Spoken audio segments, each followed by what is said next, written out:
Hello friends, welcome back to NS English Academy. This is Sonia. Let's continue PYQ series in which I'll discuss or I will cover in today's video Geoffrey Chaucer's PYQs as well Edmund Spencer's, John Bunyan and John Milton से जितने भी अभी तक आपसे question पूछे गए let's discuss with great explanation. Okay, clarity, concept clarity मैं आपको कराती रहूँगी. Guys, if you are new to my channel don't forget to subscribe my channel and if you like the content so please like this video. This video will become most relevant for your upcoming UGC NET English exam because आपको अपना pen and paper लेकर बैठना है and जितना भी important facts आपको बताया जाएगा regarding PYQs as well the around it, so you will have to just note down. Okay, first question है हमारा, in Canterbury Tales who has a red face full of sores. So answer we have the summoner. So now let's discuss brief about Geoffrey Chaucer's The Canterbury Tales. This is a wonderful work filled with colorful characters. और ये जो Geoffrey Chaucer का एक great work है that was written in middle English. In fact you guys can see late 14th century. Frame narrative है, right. Let's discuss, come back to the question. यहाँ पे उन्होंने पूछा रेड फेस वाले पर्सन के बारे में जिसका नाम मैंने अभी आपको बताया, the Sumner. Now let's discuss कि जो आपके जॉफ्री चॉसर थे इस क्वेश्चन से, और ये क्या बताने की कोशिश की जा रही है कि उसका रेड फेस है. तो जो उनका रेड फेस है द समनर का मीन्स कवर्ड विथ पिंपल. तो यहाँ पे डिस्क्राइब किया जा रहा है कि ये कितना सिम्बॉलिकली ये सिम्बलाइज कर रहा है corrupt nature of that particular character like summoner की I am just talking about. तो ये जो समनर था इसके अंदर, तो इसमें बताया कि वो इतना ज़्यादा करप्ट नेचर का था तो उसके फेस में रेडनेस एंड पिंपल से भरा हुआ था. तो दिस इज सिम्बोलाइज कर रहा है तो कहीं ना कहीं, ठीक है. तो इसमें क्या दिखाया जा रहा है, वो उसका ग्रीडीनेस दिखाया जा रहा है उस पर्सन का, समनर का. ऐसे ही तो था ना उसका नेचर, और किस तरीके से वो एक्सेप्ट करता था bribes, right. So these things कहीं ना कहीं सिम्बोलाइज की जा रही हैं आपके इस पर्टिकुलर वर्क में इन दी कैरेक्टर द समनर. तो ये जो आपका कैंटरबरी टेल्स था इसमें जितना भी उस टाइम पर इंग्लैंड में the condition of 14th century, कितने टाइप के people, how types of community उस समय पर होती थी, तो एवरीथिंग एक्सप्लोर की गई है in this work of Geoffrey Chaucer. That's the reason कि ये जो इनका वर्क है मोस्ट इम्पॉर्टेंट है, क्योंकि इसमें कंप्लीट, जैसे आपके टेनिसन हैं जो विक्टोरियन एज में जितना भी इंग्लैंड में ऑपरेशंस होता है विमेन के साथ, सब कुछ अपनी राइटिंग्स के थ्रू एक्सप्लोर करते हैं अपने रीडर्स को. सेम एज यहाँ पर आपके जॉफ्री चॉसर ने द कैंटरबरी टेल्स के थ्रू जितने भी पिलग्रिम्स वहाँ पे गए थे फ्रॉम द डिफरेंट सोसाइटी, उनका कहीं ना कहीं उनका way of thinking, way of living, way of doing work, these things उन्होंने एक्सप्लोर किए. Hope guys the way I explain here you understand the symbolically meaning of this particular text. Now let's go second question. Here they ask about which of the following is true of the Canterbury Tales. Now you will have to select.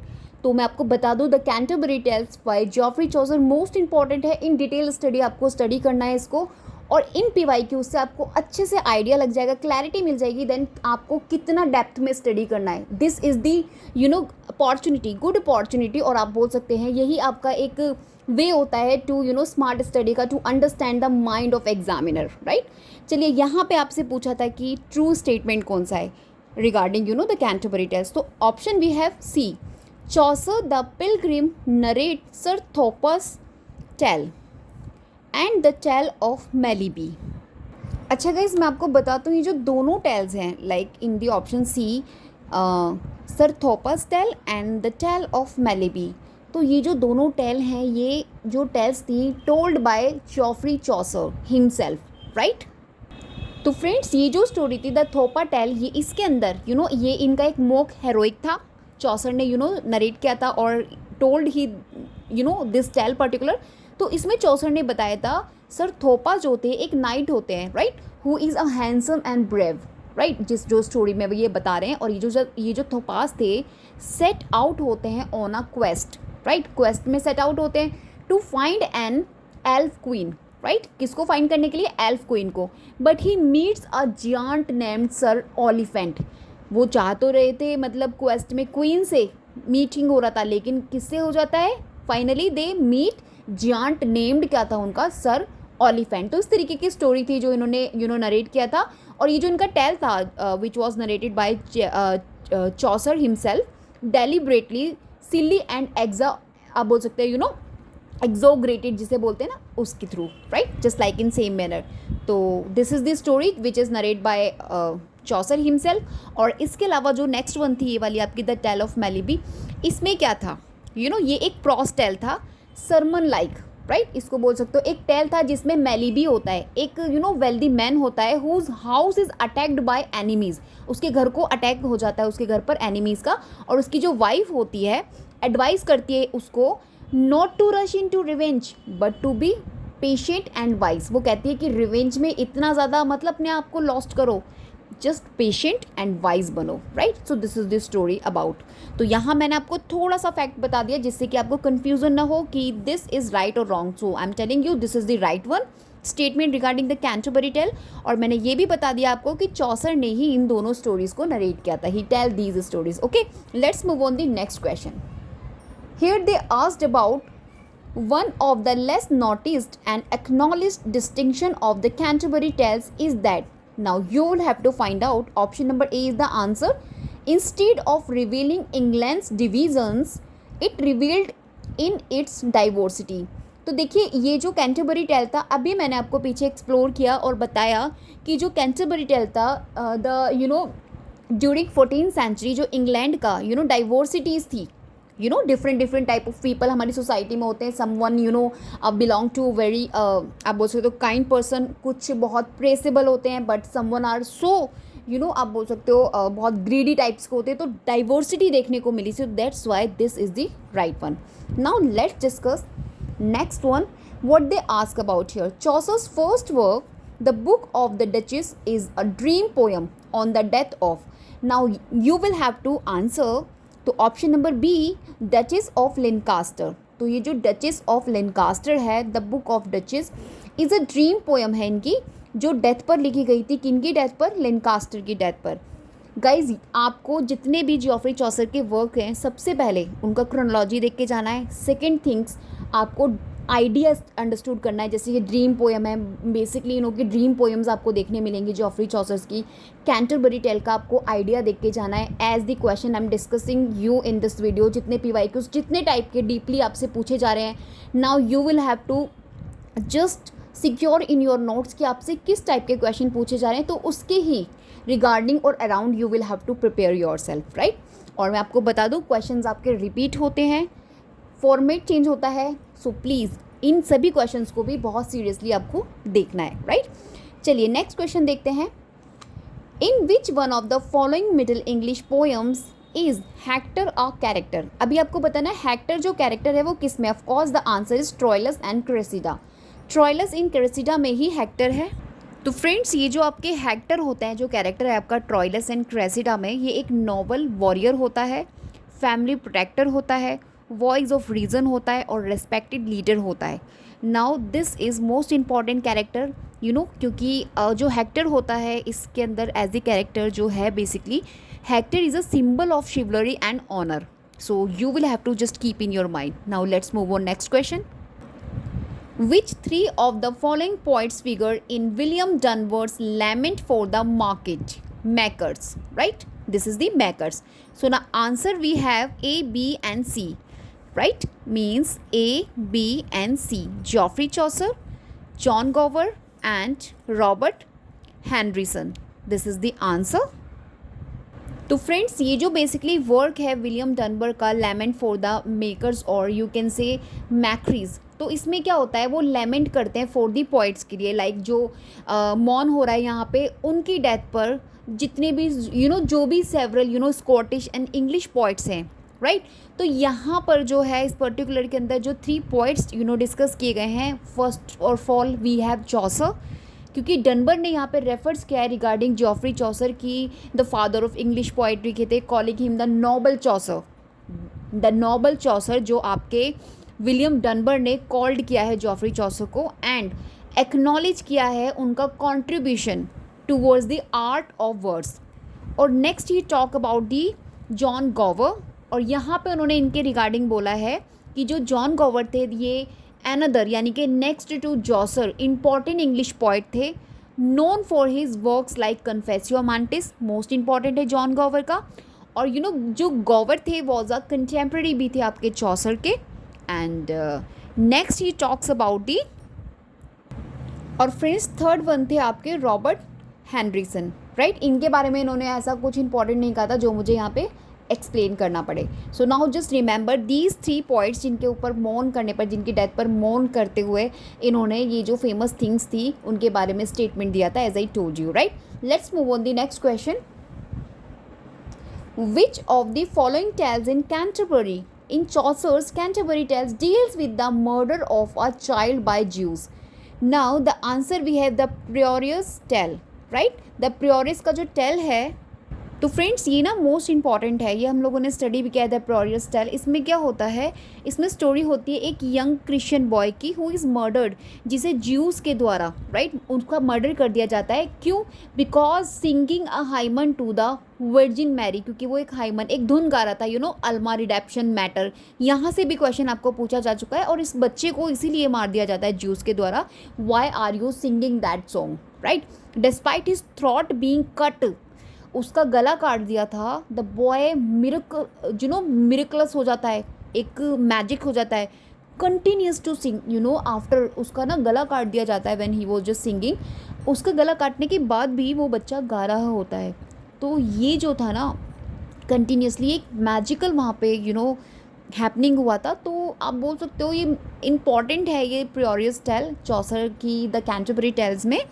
तो क्योंकि इसके अंदर एक बहुत you know signify story दिखाई गई है, किस तरीके से क्रिश्चियन बच्चे को मार दिया जाता है, उसका गला काट दिया जाता है, ठीक है, और किस तरीके से रिवील किया जा रहा है द क्राइम को, और क्या रिफ्लेक्ट कर रहा है, एंटी सीमेटिक ट्रॉप्स, राइट, कि जो unfortunately common in medieval Europe, जो उस समय क्या था, कॉमन था।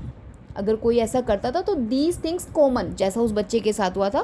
तो ये कहीं ना कहीं शो करने की कोशिश की जा रही है through this particular tale, right. तो इसको भी आप अच्छे से देख के जाइए, अदरवाइज वेल मैंने वैसे थोड़ा बहुत आपको एक्सप्लेन कर दिया है, enough to and good to go, अगर आपको इतना भी पता है तो, राइट। चलिए we will move to next question.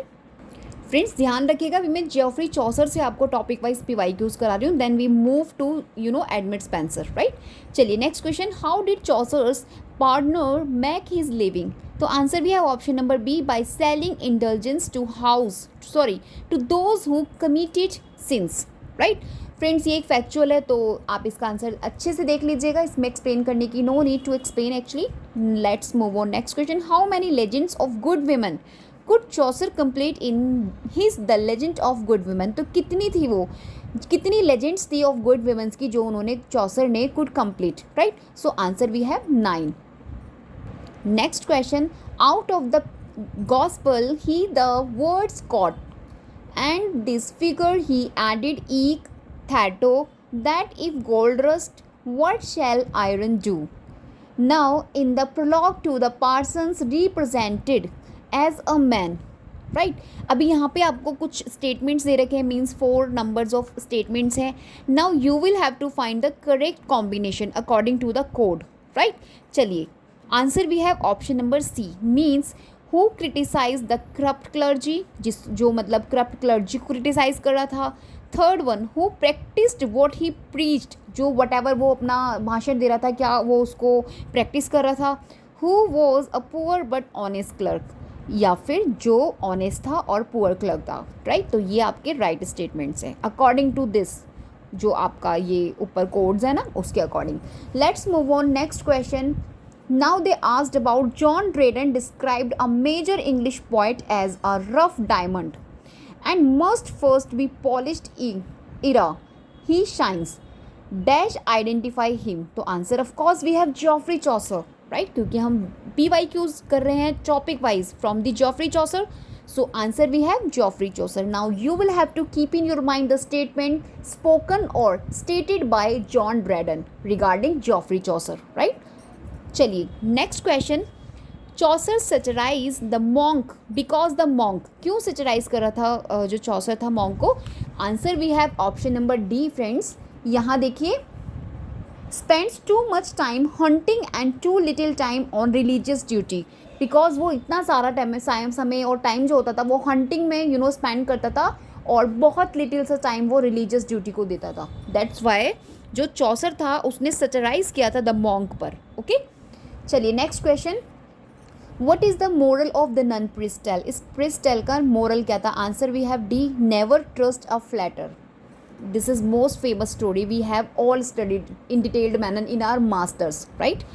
तो no need to explain it. चलिए नेक्स्ट क्वेश्चन देखते हैं. What narrative perspective does Chaucer employ in the opening of the general prologue? So answer we have a first person यानी कि I, right? चलिए next one. In Geoffrey Chaucer's Canterbury Tales, the pilgrims, like the medieval society of which they are a part, are made up of three social groups or states. What are the three states? अभी वो कौन से three states आपको बताने belong to Canterbury tales और उनके pilgrim से? So answer we have A, nobility, church और commoners, right. Next question. The seven deadly sins are thought to be portray in Chaucer's Canterbury Tale. This is right. Which of the following sins is not covered by Chaucer? अभी seven deadly जो सिन थे almost मतलब cover किए गए, तो आपको पूछा है कि वो कौन सा है which was not covered by Geoffrey Chaucer. Answer we have option number C, like first jealousy as well the homicide. Next question. Which of the following statement is not correct? अभी आपको नॉट करेक्ट बताना है, तो answer we have D, Chaucer wrote the book named the governor. ये book आपके Chaucer ने नहीं लिखी, अदरवाइज जितने भी थ्री स्टेटमेंट्स है A B and C are right. तो उनको एक बार रीड कर लीजिएगा, आपको हेल्प करेगा इन योर अपकमिंग एग्जामिनेशन. अगर आपको क्वेश्चन मिलता है फ्रॉम दी अगर डेफिनेटली आपको जो जॉफ्री चॉसर से क्वेश्चन मिलता है आपको हेल्प करेगा कॉन्सेप्ट क्लैरिटी में, राइट. तो जितने भी रॉन्ग स्टेटमेंट जितने भी मैं आपको बताऊंगी कि रॉन्ग आपको सेलेक्ट करना है, तो उसको तो देखना ही देखना है आंसर को. आपको उन सभी ऑप्शंस को गो थ्रू करना है so that you can have a clarity towards that concept, right. चलिए नेक्स्ट देखते हैं. She was a worthy woman all her life, husbands at church door. She had five. In the prologue, Chaucer represent the wife of Bath as. तो अभी यहाँ पे wife of Bath, one of the pilgrim in Canterbury Tales, उसके बारे में थोड़ा यहाँ पे डिस्क्राइब किया in the lines. So now they ask you about the correct combination. तो आंसर भी है बी, यानी कि आपका first crude and vulgar, outspoken and boastfully licentious, and number third we have a witness to masculine operation, right. तो इन सभी तीनों जो स्टेटमेंट में लिखा है आपका, इन सभी को रिप्रेजेंट कर रही थी आपकी वाइफ ऑफ बाथ. और वी ऑल नो और familiar about the wife of Bath when we study this in our masters, right. सिर्फ आपको स्टडी करने की ज़रूरत है, इसको रीड करने की ज़रूरत है एटलीस्ट वंस मोर, तो आपको क्लैरिटी मिल जाएगी. Next. The wife of Bath philosophy of marriage shows that she, क्या उसकी जो फिलोसफी थी टूवर्ड्स दी मैरिज क्या शो करती है कि is a strong person with keen awareness of her own rights. Yes. अब आप उससे नाउ यू कैन इमेजिन कि in the 14th century of England और Europe, I am just talking about the Canterbury Tales, जिस perspective से आपकी लिखी गई है बाय जॉफ्री चॉसर, तो उस समय जो वुमेन का एक awareness towards her own rights, how strong in the face of wife of Bath. तो ये कहीं ना कहीं रिप्रेजेंट कर रहा है in the work of the Canterbury Tales, right. Let's move on next question. What is it that Chaucer focus on in the depiction of the wife of Bath in the Canterbury Tales? Answer we have defiance. Next question. Which poem by Chaucer was written on the death of Blanche wife of John गॉन्ट?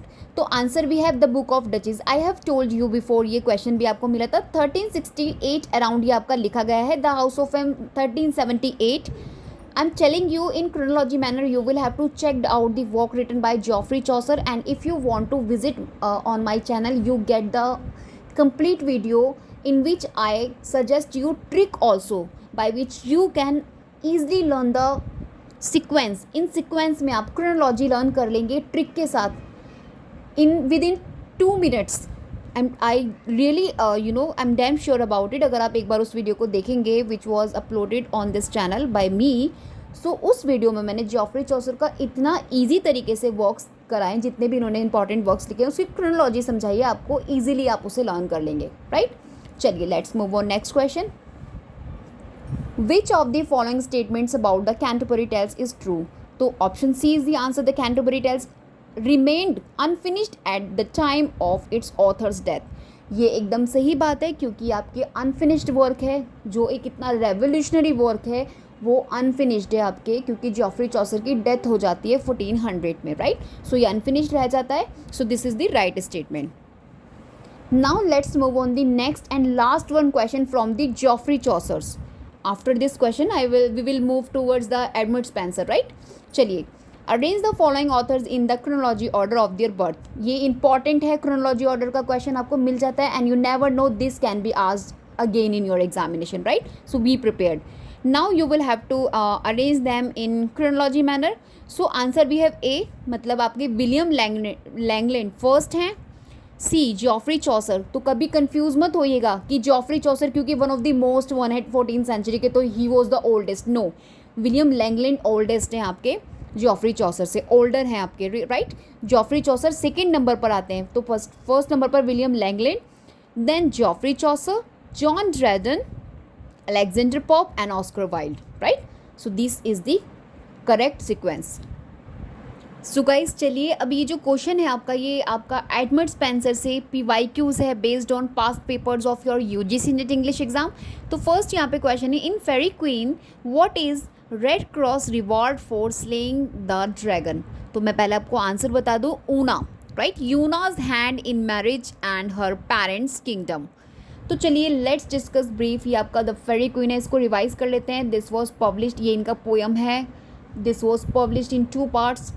Book first से लेके third तक publish हुआ था 1590 में, remember. और मतलब book first to third, right, आपका किस में हो रहा है 1590 में. एंड बुक 4 to 6 आपका पब्लिश हो रहा है 1596 में. Remember, it was dedicated to Queen Elizabeth the First, celebrating her as Gloriana. Gloriana represent कर रही थी क्वीन एलिजाबेथ द फर्स्ट को, जिसको डेडिकेट किया गया है ये पोएम आपका एडमंड स्पेंसर का, राइट. और रिप्रेजेंट किया गया है इसमें उनकी मैजेस्टी और उनके वर्च्यू को. स्पेंसर ने बेसिकली 12 बुक्स को प्लान किया था लिखने के लिए, but he only completed 6, right.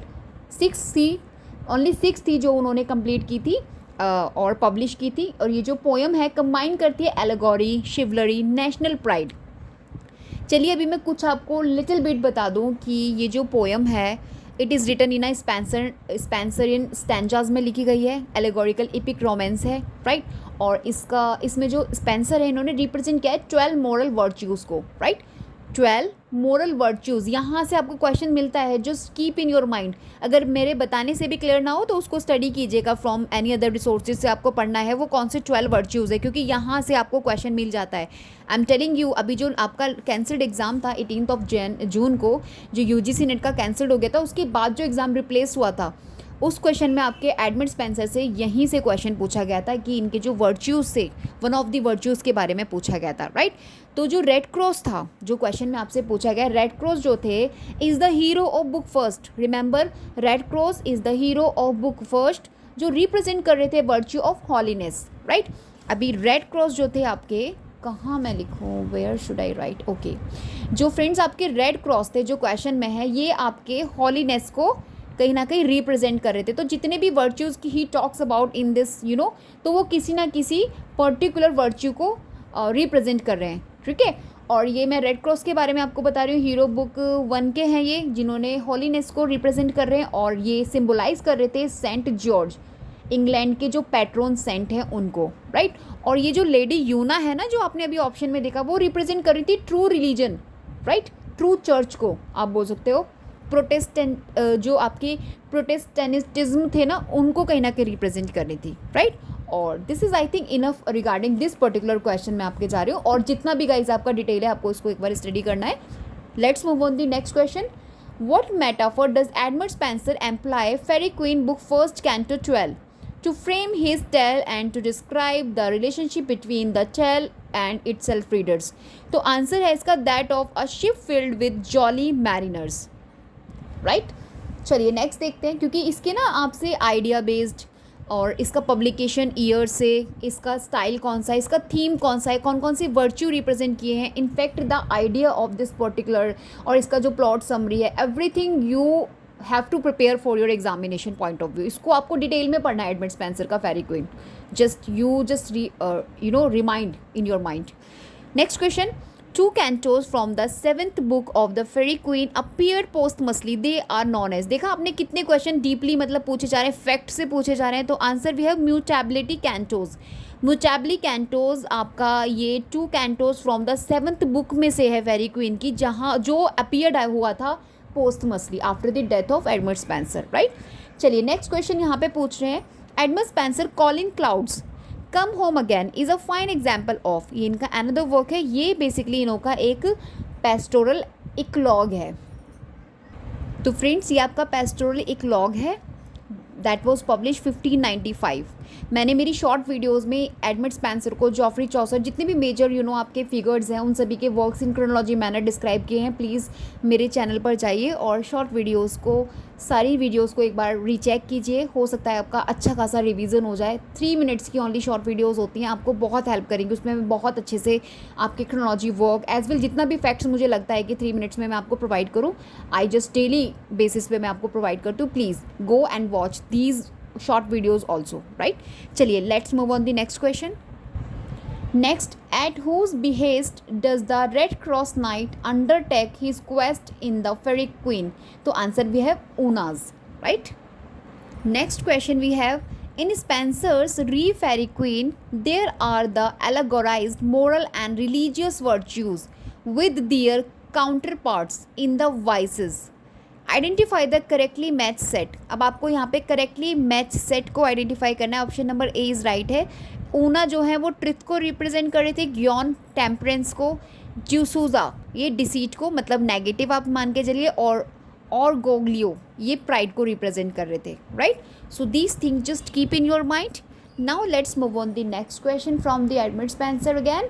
Edmund Spenser's Epithalamion is a carefully structured poem carrying dash corresponding to. तो क्या डैश कॉरेस्पॉन्डिंग कर रहा था? तो आंसर भी है 365 लाइन्स जो आपके ईयर को रिप्रेजेंट कर रही थी, days of the year. Right. So this is the answer. Next question. In a letter of the author's Edmund Spenser writes that 2 characters in Faerie Queene represent Queen Elizabeth. अभी पीछे मैंने आपको बताया who are दे, कौन थे वो जो फेरी queen में रिप्रेजेंट कर रहे थे क्वीन एलिजाबेथ को. तो we have the answer. One sec guys. Who are they? Okay. So option we have A. Option A means 3rd and 4th. Right. 3rd and 4th is the answer. Like आपका the Faerie Queene and Belphoebe. Right. ये जो Cynthia लगा हुआ है ये गलत है. 3rd and 4th आपका आंसर है. ठीक है. तो यहाँ पे पूछा है in a letter of the authors, ये जो वर्क है Edmund Spenser writes 2 characters in Faerie Queene. ठीक है. तो वो कौन से 2 कैरेक्टर्स हैं? वेलफोएब और द फेरी क्वीन. राइट. चलिए next question. Next question we have Colin Clout Spenser's persona in the shepherd's Calendar. अभी देखिए इनका एडमंड स्पेंसर के शेफर्ड कैलेंडर से पूछा है. इसमें जो कॉलिंग क्लाउड थे तो उन्होंने स्पेंसर्स परसोना दिया था. राइट. तो वो बोल रहे कि अपीयर इन 2 ऑफ दीज इकोलॉग्स. वो कौन से मंथ्स आपको बेसिकली बताने. तो मैं आपको बता दूँ जो शेफर्ड कैलेंडर है दैट वाज पब्लिश 1579. इसमें टोटल 12 इकोलॉग्स हैं, 1 ऑफ ईच मंथ. यानी कि जो भी मंथ के नेम होते हैं 12 होते हैं ना, तो 12 इकोलॉग्स बेसिकली इसमें कंसिस्ट हैं और जिसे different poetic forms and voices में यूज़ किया है. राइट. अभी यहाँ पे कॉलिन क्लाउड का पूछा है आपसे. तो Colin Clout is Spenser's poetic persona था जो मॉडल था after the traditional pastoral shepherd figure. Right. Now जो मंथ थे आपके कॉलिन क्लाउड्स के, तो they were June and December. Right. June Colin Clout appears here and talks about his poetic struggle and love troubles. June eclogue में एक तो जून होगा and second one दिसंबर, यानी कि 4th option. Colin Clout's reflect on his grief and disillusionment December में. ठीक है. और इस क्वेश्चन में ना कुछ कन्फ्यूज़न था. So now I am just going to make you clear about it कि जो जनवरी को लेके कन्फ्यूज़न क्रिएट था कि सम ऑफ कंसीडर कि इसमें जनवरी इक्लॉग था, लेकिन मैं आपको बता दूँ जनवरी इक्लॉग था by a different shepherd persona. जो पियर्स थे, जो आपके पियर्स थे उनके थ्रू था January eclogue. Right. So this thing you will have to keep in your mind, not by Colin Clout. If I talk about the Colin Clout तो prominently specially था in June and December, June and December, right. So this is the answer और option आप देख लीजिएगा. Next question, in the house of holiness in Faerie Queene, right, red cross learns repentance and the way to heaven from Dame Cecilia and her daughters who are named. अब मैं आपको बता दूं जो फेरी क्वीन है इसमें जो आपके रेड क्रॉस हैं, यूना है, इनको अच्छे से डिटेल्ड स्टडी करके जाना. इसके जितने भी अभी पीछे मैंने बताया था फैक्ट्स रिगार्डिंग पब्लिशिंग, राइट, और वर्च्यू किसको रिप्रेजेंट कर रहा है, तो ये सभी चीज़ें आपको स्टडी करनी. बहुत ज़्यादा डिटेल में नहीं जाना, जो जो चीज़ें मैं आपको बता रही हूँ just please quick revise them, okay, again and again. Now the answer to this question, Fidelia है ना, Fidelia, Speranza and Charissa, right, Fidelia, Speranza and Charissa. So this is the answer. चलिए next question, in which eclogue of the shepherd's calendar 1579 that was published this Spenser praise Queen Elizabeth the First. So answer we have April, right. As I told you that was divided into 12 eclogues और each eclogues represent month of जो आपका name of month होता है ना उसको. तो यहाँ पे पूछा है वो कौन सा eclogue था जहाँ पे स्पेंसर प्रेस कर रहे हैं क्वीन एलिजाबेथ द फर्स्ट को, तो यहाँ पे है अप्रैल. तो अभी उसके आप सारे 12 eclogues देख के जाइएगा, यू नेवर नो कि which one they can ask, right. So चलिए next question, the figure of the warrior virgin in Spenser's Fairy Queen is represented by the character Britmort, right. Next one, now let's move on the John Milton. Start from I'm just going to start PYQs or past papers from the John Milton, okay. कितने आपसे पूछे गए we will discuss. इनका जो time line है 1608 to 1674 है. First PYQ, in Paradise Lost book, what is it, 9, right. तो ये जो बुक 9 था, Milton rights the Adam who overcome with dash and so at the forbidden fruit against his better knowledge. अभी आपको क्या करना है, पैराडाइज लॉस्ट को अच्छे से स्टडी करना है. इसमें जितने भी बुक्स हैं that you will have to covered. तो friends as I told you और इन माई मैनी वीडियोज़ की जो जॉन मिल्टन का आपका पैराडाइज लॉस्ट है that was publish 1667, remember, right. Originally इसको ब्लैंक वर्ड्स में लिखा गया है जिसको हम अनराइम्ड इयाम्बिक पेंटामीटर कहते हैं इन इंग्लिश. और इसमें जो मिल्टन का एम था, justify the ways of God to man, justify करना the way God to man, right. यानी कि एक्सप्लेन कर रहे हैं वो यहाँ पे इस वर्क में why evil and suffering exist despite God's goodness, right. तो कहीं ना कहीं इसी को एक्सप्लोर किया जा रहा है. तो मैं आपको लेट्स डिस्कस इसका डिवीज़न का स्ट्रक्चर क्या है. तो जो इसका फर्स्ट एडिशन था आपके पैराडाइज लॉस्ट का, डिवाइडेड था इनटू 10 बुक्स में, right. First edition divided into 10 books, ठीक है, 10 बुक्स में था, पब्लिश 1667. और द स्ट्रक्चर इज़ एपिक था जहाँ पे फोकस किया जा रहा था फॉल ऑफ मैन. तो जो यहाँ पे क्वेश्चन पूछा है फ्रॉम दी फर्स्ट एडिशन से ही आपसे पूछा है जिसका आंसर है फीमेल चार्म, ठीक है. तो फर्स्ट वन से पूछा है और इसका जो सेकंड फ्रेंड्स एडिशन था दैट वाज पब्लिश 1674, राइट. और इसके अंदर मिल्टन ने रिवाइज किया था और एक्सपेंड किया था पोएम को इनटू 12 बुक्स में, ठीक है. 12 बुक्स में यहाँ पर ये क्या हो गई थी, एक्सपेंड हो गई थी बुक, राइट. तो बेसिकली जो एक्स्ट्रा 2 बुक्स थी उन्हें एलो कर दिया गया था for a more classical EPIC division के लिए, राइट. और मैं आपको बता दूं इन्फ्लुएंस्ड था बाय होमर एंड वर्जिल के इपिक से. रिमेंबर दिस फैक्ट ऑल्सो, क्योंकि एग्जामिनर आपसे कहीं ना कहीं से क्वेश्चंस इधर उधर करके फ्रेम करते हैं. चलिए नेक्स्ट क्वेश्चन देख लेते हैं. Who among the following English writers oppose to Licensing Act of 1643. Answer भी है John Milton. Of course John Milton थे जो अगेंस्ट थे लाइसेंसिंग एक्ट के 1643 का. ये यहाँ से भी आपको क्वेश्चन पूछे जा चुके हैं, मतलब कि इस क्वेश्चन के अलावा और भी आपसे फैक्ट्स पूछे जा चुके हैं, राइट. चलिए नेक्स्ट क्वेश्चन देखते हैं. Who among the following was a contemporary of John Milton and wrote the worth communicate. It is said that his prose can be read easily when Milton's must be studied. तो answer भी है Jeremy Taylor, right. चलिए next question. In tracing the history of English poetry, Thomas Gray's Progress Poesy evoke a major poet as follow. अभी remember Thomas Gray ने Progress Poesy लिखा था, title याद रखना है। Nor second he that rode sublime upon the seraph wings of ecstasy, the secrets of the abyss to spy. Who is he?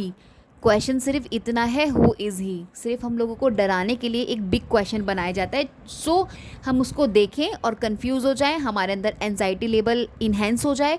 तो please guys, जितने भी आप लॉन्ग क्वेश्चंस एग्जाम में देखें, first of all don't get it negatively, right. आपको positively उसको at least 2 time study करना है उस क्वेश्चन को विद द रिलैक्स्ड माइंड।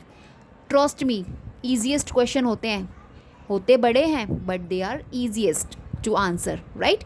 उसको अगर आप रिलैक्स माइंड से स्टडी करेंगे ओनली देन। अगर आप फ्रस्ट्रेशन में, ओ गॉड इतनी सारी लाइंस हैं इसके अंदर, हाउ कैन आई रीड और आई आंसर इट, ऐसा सोचोगे तो वो क्वेश्चन डेफिनेटली आपका डिस्टर्ब हो जाएगा। तो आपको करना क्या है, अपने काम माइंड से just read at least twice, right, और उसको फिर आंसर करना है। ईजी क्वेश्चन होता है, सिर्फ हमारे माइंड को इधर उधर जम्बल्ड अप करने के लिए ऐसा बोला और किया जाता है, राइट। चलिए, इसका आंसर भी है जॉन मिल्टन। चलिए नेक्स्ट क्वेश्चन देखते हैं। As Adam and Eve leave paradise hand in hand with wandering steps and slow, book 12 में Paradise Lost, what is their consolation. Consolation क्या था, देखिए बुक 12 1674 में पब्लिश हुआ था। These things just keep in your mind. And जो book 10 तक था, फर्स्ट एडिशन था, that was publish what I told you 1667, right. चलिए, तो फ्रेंड्स आंसर है they are comforted by their folk knowledge of the coming of Christ as redeemer of mankind. That's why जो question में आपसे पूछा है ना, उसका आंसर है। एक बार फिर से क्वेश्चन देख लीजिएगा। चलिए let's move on next question. Which of the following is not, remember the not. इसका भी बहुत सिग्निफिकेंस होता है हमारे एग्जाम में। अगर आप एग्जामिनेशन में बैठे हैं फ्रस्ट्रेशन में और बहुत जल्दी आंसर करने के चक्कर में आप नॉट को तो बिल्कुल इग्नोर कर देते हैं, और फाइनली होता क्या है, अपोजिट हो जाता है। You might tick wrongly your answer from the options. तो आपको नॉट को बहुत क्लैरिटी से देखना है। अगर नॉट है, if present in your question, उसके अकॉर्डिंग आपको आंसर करना है। That's why I suggest you when ever you attempt your question just read at least twice. इसीलिए आपको प्रैक्टिस कराई जाती है PYQs की, सो दैट आपका जो एक स्पीड है that enhance for your examination, so that you can at least read twice your question और आप उसको अच्छे से आंसर कर दें। इतना सा सिर्फ आपका एक बहुत आप बोल सकते हो छोटा सा फासला होता है रॉन्ग और राइट में। नेगेटिव मार्किंग नहीं होता हमारा, सिर्फ छोटा सा फासला होता है, वो हम उसको क्लियर कर सकते हैं अपनी अच्छी स्टडी से, अपने अच्छे रीडिंग स्किल से, अपने काम माइंड से रीडिंग करके। अगर आप ऐसा करते हैं ना, तो अगर आपने बहुत अच्छे से प्रिपरेशन भी नहीं किया, अगर आप रिलैक्स माइंड से अपना एग्ज़ाम देते हैं, तो ट्रस्ट मी आपका एग्ज़ाम अच्छा और हेल्दी एग्ज़ाम होता है आपका, right, just like an healthy baby. Okay, चलिए इसका जो आंसर है क्वेश्चन का, we have dust shalt eat all the day of life, right, this is the answer. बातों में लग गए थे, एक बार फिर से क्वेश्चन रीड कीजिएगा और उसका आंसर खुद से कीजिएगा, right. Next we have in book 8 Paradise Lost, Adam identifies his chief flaw or weakness to Raphael. What is this flaw? Passion for Eve. Of course अगर flow की बात कर रहे हैं तो passion होगा Eve के लिए, है ना। चलिए next question. Which of the following poems did Milton write in octosyllabic couplet? In octosyllabic styles का भी बड़ा important role होता है in your examination. यहाँ से कोई भी question वो put कर देते हैं, they asked you question from the different style की। ऑक्टोसिलेबिक में लिखा है, अनराइम्ड में लिखा है, और ब्लैंक वर्ड्स में लिखा है। सो दीज थिंग ऑल्सो, कोई भी आप वर्क इन डिटेल में स्टडी कर रहे हैं, स्पेशली पोएम और poetries from the early writers, तो उनके आपको देख के जाना है, क्योंकि जितने भी आपके early writers in your literature, उनसे आपके स्टाइल्स को लेकर भी क्वेश्चंस पूछ लिए जाते हैं, इनफैक्ट पुट कर दिए जाते हैं। अगर आप 14th सेंचुरी के जॉफ्री चौसर, विलियम लैंगलैंड और आपके गॉवर और अदर राइटर्स को स्टडी करेंगे, तो आपको उनका स्टाइल भी चेक करके जाना है, राइट। तो बेसिकली ऑक्टोसिलेबिक कपलेट, तो आंसर भी है इल पेंस रोसो। कंपेनियन पोएम्स है ना इनकी, ये दोनों। एक और है इसकी, तो मैंने इस पर भी जॉन मिल्टन पर भी मैंने क्रोनोलॉजी आपको बेस्ड क्वेश्चंस दे रखे हैं, मीन्स इनके वर्क्स आपको प्रोवाइड कर चुकी हूँ मैं इन माई शॉर्ट वीडियो। प्लीज़ थोड़ा सा टाइम निकाल के 3 मिनट्स की वो शॉर्ट वीडियो देखा कीजिए, आपका अच्छा खासा रिवीजन हो जाएगा। Only just watch that video. सारा कुछ मैं हैंड टू हैंड बोलती हूँ, आपको सिर्फ उसको रिलैक्स होकर सुनना है। ट्रस्ट में, अगर आप ट्रैवल कर रहे हैं, whether you are just cooking और यू डी just doing any other of your work, while working you can study too. Okay, only listening, अगर आप लिसन भी कर रहे हैं तो भी आप कर लेंगे, ठीक है। तो लेट्स डिस्कस एल एलिगोरो, है ना। एल एल्ग्रो और इल पेंसरोसो, ये आपकी कंपेनियन पोएम्स है ना, रिटन बाय जॉन मिल्टन, तो इनको भी देख के जाना है, क्योंकि अभी इन्होंने यहाँ पे अच्छा यही क्वेश्चन पूछा है, कंपेनियन पीस कॉल्ड, तो इसका कंपेनियन पीस यही है, पेंसरोसो, ठीक है। चलिए next question. Next question, what they ask, match the following elegies with the persons for whom they were written. This is most important question. यहाँ पे आपके 4 क्वेश्चंस प्रिपेयर हो रहे हैं, क्योंकि सेपरेट क्वेश्चन अभी एग्जामिनर आपसे पूछते हैं। You never know which one they can ask. अभी 18 जून को कैंसल्ड पेपर में भी पूछा था, उससे नेक्स्ट पेपर में भी पूछा है, उससे नेक्स्ट में भी पूछा है, तो please just keep in your mind. Okay, देखो, लेसिटास, अर्दर ह्यू क्लब, एजोनेस, एच हैलम। होप आपने आंसर क्लियर कर लिया हो क्वेश्चन की। क्वेश्चन कहता है कि कौन सा वर्क है जो किस ऑथर की डेथ पर मतलब लिखा गया है, किस पर्सन की डेथ पर लिखा गया है ना। तो फर्स्ट वी हैव यहाँ पे कुछ ऑप्शंस दे रखे हैं। देखिए आंसर इसका सी है। फर्स्ट जो है आपका यानी कि लेसिटास है। लेसिटास का एसोसिएशन है नंबर 6 से, यानी कि एडवर्ड किंग। जब एडवर्ड किंग की डेथ हो जाती है तो लेसिटास लिखा गया था। और नंबर थर्ड है वो उसका एसोसिएशन है 8 से, यानी कि जब एडोनिस लिखा गया था जब कीट की डेथ हुई थी। और नंबर 5 का एसोसिएशन है इन मेमोरियम, लिखा गया था एच हैलम की डेथ पर, टेनिसन ने लिखा था। एंड थायरसिस, ये आपका जो थायरसिस है दैट वाज अर्दर ह्यूज क्लग, इनकी डेथ पर लिखा गया है, ठीक है। तो इस क्वेश्चन को दूसरे एक पेन पेपर लेके इसको सिक्योर करके रख लेना और एग्ज़ाम तक आपको इसको रीड करना है, कंफ्यूज मत होना। मैं आपको एक बात बता दूं, एग्जामिनेशन में जब आप आंसर करते हैं ना, आपको अभी तो इजी लग रहा है, बहुत हल्के में लेते हुए रहे यार, आई अंडरस्टैंड, मुझे तो अच्छे से याद है।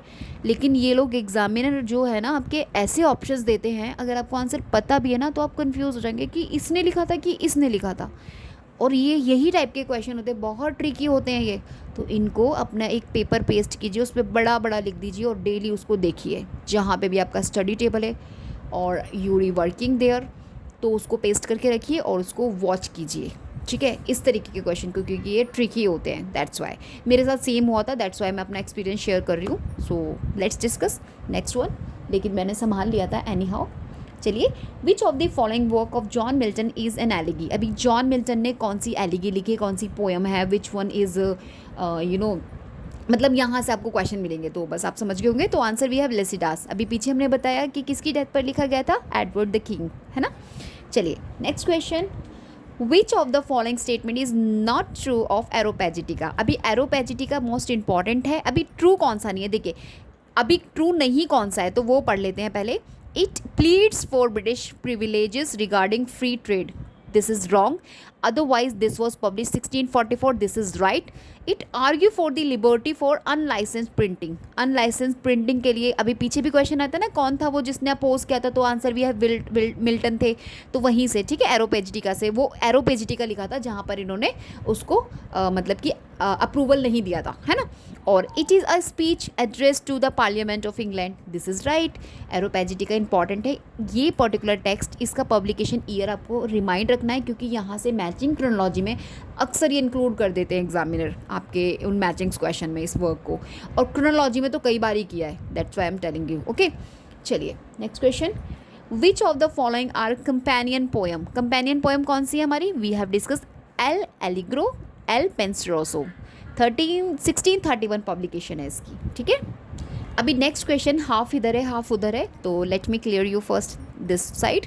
Match the following text with their respective theme, important one है, इसका भी आपको एक पेपर पेस्ट करके अपने सामने रखना है, जिसे आपने एग्जाम टाइम तक टिल योर एग्जामिनेशन आपको इसे देखना है, इसकी पूजा करनी है, राइट। क्या है, एरोपेजिटिका मिल्टन का है, 1644 में पब्लिश हुआ। लेवियाथन होप्स का है, 1651 में, many time repeated, just remember, okay. And third one Alexander's feast Dryden का है, 1697। The way of the world Congreve ने लिखा है 1700। अभी यहाँ पे आपको कुछ इसके थीम्स दे रखे हैं, लाइक फैशन, कर्टशिप सेडक्शन, ये आपका थीम था लेवियाथन में। The liberty for unlicensed printing, अभी पीछे मैंने बताया एरोपैजिटिका मिल्टन 1644, और एब्सोल्यूट सॉवर्निटी की बात की गई है the way of the world में, and the power of music Alexander feast में। Power of music this is the subtitle और आप कह सकते हैं थीम, है ना। चलिए नेक्स्ट क्वेश्चन देखते हैं। Dash all mighty power hurled heat long Fleming from the ethereal sky with hideous ruin and combustion down to bottomless prediction, there to dwell in adamantine chains and panel fire who dost defy। मुझे ना इतने long question पढ़ने में भी मन नहीं करता, मत पढ़ो इसको, बहुत अच्छा नहीं है। हम और अच्छा सा देख लेते हैं। लॉन्ग क्वेश्चन अच्छे होते हैं मगर this is not good one. Milton introduce Satan and the fallen angels in the book first of Paradise Lost. देखिए इन्होंने कितनी अच्छी बात खुद से बता दी कि जो मिल्टन थे उन्होंने इंट्रोड्यूस किया था सैटर्न और फैलन एंजल्स को in the book first of Paradise Lost की।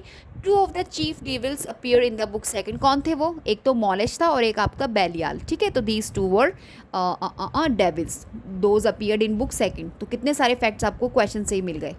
नेक्स्ट क्वेश्चन, अभी जल्दी जल्दी से क्वेश्चंस मैं आपको करा रही हूँ। That glory never shall his wrath or might extort from me, Paradise Lost book first का स्टेटमेंट है। What glory is behind refer to by Satan. तो answer we have the courage never to submit or yield. Next one, what is the name of the angel who of those who owe allegiance to Saturn dared to protest against his impious doctrine and left his company to return or to God Paradise Book 5th से question पूछा है एबिडेल है वो, ठीक है। चलिए next question, ये वाला नहीं, ये वाला इंपॉर्टेंट है। The opening 16 lines of Paradise Lost comprise one sentences में, ठीक है, कंप्राइज की गई हैं। In Paradise Lost Milton present the action of the fall of man in 2 stages in book. कौन सी बुक में? 4th में और एक 9th में। नेक्स्ट क्वेश्चन देख लीजिए जल्दी जल्दी से। Right, in Paradise Lost which character narrates the story of the making of Eve from a rib in Adam side? Raphael, ठीक है। अब जो इंपॉर्टेंट वन है ये इसको देख लीजिए, आइडेंटिफाई करना है आपको करेक्ट क्रोनोलॉजिकली सीक्वेंस। तो पहले आपका एडवांस्ड ऑफ लर्निंग आ रहा है 1605 में, उसके बाद आ रहा है आपका पैराडाइज लॉस्ट 1667 में, मैक फ्लैकनो 1678 में, और आपका an essay on concerning human John Locke ने लिखा है 1689 में। इस तरीके से आपको डिफरेंट ऑथर के क्वेश्चन दे देंगे, नियर बाय ऑथर्स के, और उनका कैनोनिकल वर्क दे देंगे आपको, और उनकी ईयर ऑफ पब्लिकेशन के थ्रू आपसे वो सिक्वेंस पूछ लेंगे। तो इस तरीके से भी आपको ध्यान रखना है। सो आपको इसका सॉल्यूशन मैं यही दूंगी, जितने भी कैनोनिकल वर्क्स हैं, सेमिनल वर्क्स हैं, उनको आपको ध्यान में रखना है। जैसे अभी मैं एरोपैजिटिका बोल रही थी, एडमंड स्पेंसर का फेरी क्वीन हो गया, आपका द कैंटरबरी टेल्स हो गया, ठीक है। जितने भी इंपॉर्टेंट वर्क्स हैं, ठीक है, पैराडाइज लॉस्ट हो गया, इन सभी को आपको इसका पब्लिकेशन ईयर भी आपको ध्यान में रखना है। Next, who is the only one of Milton's contemporaries to be mentioned by name in Paradise Lost? तो आंसर वी हैव गैलीलियो। मैंने पीछे भी डिस्कस कर दिया इस तरीके का क्वेश्चन। चलिए फ्रेंड्स, अभी यहाँ से मैं जॉन बनियन से PYQs उठा रही हूँ आपके। तो first question we have John Bunyan the Pilgrim's Progress, most important work in detail में देख के जाना है। Was written while he was, जब वो प्रिजन में थे तब लिखा गया था। मैं आपको बता दूँ that was publish in 2 parts. Part 1 जो था इस वर्क का 1678 पब्लिकेशन है, 78 ये पार्ट 1 की है, एंड पार्ट 2 पब्लिश 1684। रिमेंबर, ठीक है, रिलीजियस एलेगरी है जो सिंबॉलिक कर रही है story with moral spiritual meaning को, और इसका जो फुल टाइटल है that was the Pilgrim's Progress from this world to that which is to come. Remember, full title और सब टाइटल से आपको क्वेश्चन पूछ लिया जाता है। बनियन ने इसको जब लिखा था when he was in prison for preaching illegally, यानी कि नॉन कॉन्फर्मिस्ट इन्होंने प्रीच किया था, यानी कि डिलीवर किया था स्पीच को, एक ऐसी स्पीच जो इलीगल थी, that was he was in prison, और तभी इन्होंने इस वर्क को लिखा था। ये इनका one of the most famous allegorical work है जो इंग्लिश लिटरेचर में लिखा गया है, प्लेन सिंपल इंग्लिश और असेसिबिलिटी में, जिसे कॉमन पीपल ईजिली पढ़ सके। तो as I told you divided into 2 parts. These thing आपको ध्यान में रखनी है। जो इसका फर्स्ट पार्ट था फॉलो करता था क्रिश्चियन को, एन एवरी मैन कैरेक्टर, ठीक है, और इसका जो सेकंड पार्ट था वहाँ पे क्रिस्टीना जो क्रिश्चियन की वाइफ होती है उसको फॉलो किया गया था। तो दीज इंपॉर्टेंट फैक्ट्स आपको ध्यान में रखना है। एलेगोरिकल नैरेटिव है जिसमें हर कैरेक्टर, एवरी कैरेक्टर और जितना भी इवेंट इसके अंदर दिखाया गया उसको सिंबॉलिक मीनिंग दिया गया, यानी कि रिप्रेजेंट किया गया क्रिश्चियन वर्च्यूज से और स्ट्रगल से, स्पिरिचुअल ग्रोथ से। तो आपको इसको डिटेल में स्टडी करना है। तो यहाँ पे आपका आंसर मिल गया। Let's move on the next question. Hope the fact I told you regarding this particular work आपको हेल्प करेंगे रिवीजन में। चलिए, listed below are the seemingly friendly characters in the Pilgrim's Progress who give Christian dangerous advice. Among them is one who does not belong to this group. Identify this odd character. अभी odd one आपको बताना है, तो हमारे पास है evangelist, ठीक है. चलिए नेक्स्ट वन देखते हैं. In John Bunyan's Pilgrim progress what is the first ऑक्टेट encountered by Christian on his progress. तो answer we have the Slough of Despond. Remember, इनको आपको क्रैम कर लेना एक तरह से इन क्वेश्चंस को. In Bunyan Pilgrim progress which of the following are found in the Slough of Despond. उसी से रिलेटेड है, तो answer we have fear and doubt, right, को फॉलो करा था, और डिस्करेजिंग, एप्रीहेंशन, सिंफुल थॉट्स को.